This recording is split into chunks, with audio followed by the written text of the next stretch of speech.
ఇప్పుడు ఒక నార్మల్గా పొలంలో పెంచే చికెన్ ఉందనుకోండి, ఆ చికెన్ని మీరు 5 నెలలు 4 నెలలు వదిలేసినా, ఎంతో మంచి ఫీడ్ వేసినా ఇంత సైజు అవుతుంది.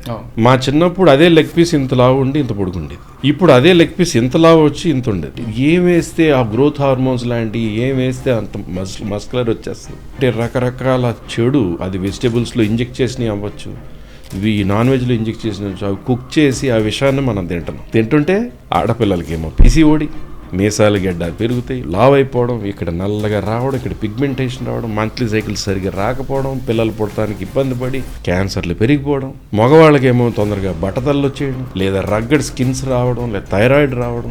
ఇవన్నీ ఈ తొరుగు జనరేషన్ లేని ఈ జనరేషన్లో ఏం మార్పు వచ్చింది అంటే ఈ fast foods, junk foods revolution నడుస్తుంది. ముందు ఫ్రిడ్జ్ లో ఎన్ని రోజుల నుంచి పెట్టారో, ముందు రోజు ఒక డిష్ లా కుక్ చేసి నెక్స్ట్ డే ఫ్రై చేసి మనకి ఇస్తున్నాడా, ఏమీ తెలియట్లేదు.